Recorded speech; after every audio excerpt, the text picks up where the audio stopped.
Немецкая овчарка по кличке Рекс жила в приюте уже больше года.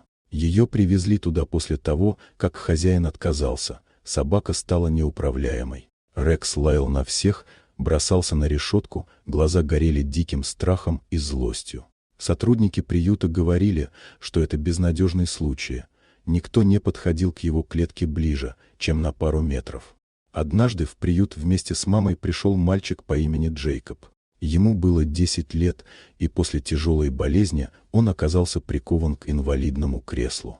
Джейкоб не мог бегать, как другие дети, но у него был особенный дар.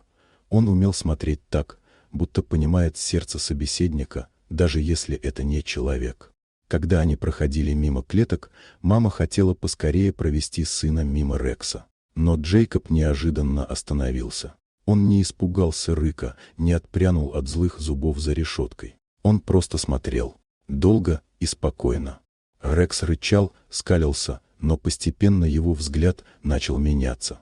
В нем стало меньше ярости и больше растерянности. Никто раньше так не смотрел на него, без страха и осуждения. Только теплые, внимательные глаза мальчика. На следующий день Джейкоб попросил маму снова прийти. Потом еще и еще.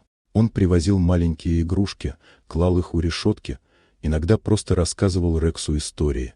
Тихо, спокойно, так, как будто они были друзьями. Через несколько недель произошло чудо.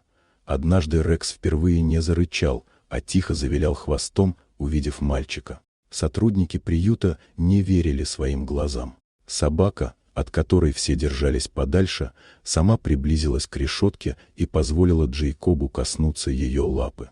Это был момент, когда лед растаял. Между ними возникло доверие, которое не смогли разрушить ни страх, ни прошлое.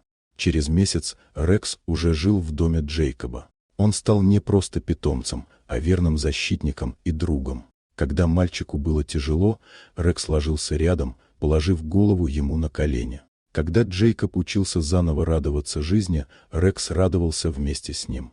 История агрессивной овчарки и парализованного мальчика стала доказательством того, что настоящая любовь и доверие способны сотворить чудо. Иногда нужно лишь одно — встретить того, кто сможет увидеть в тебе не твой страх и злость, а твое сердце.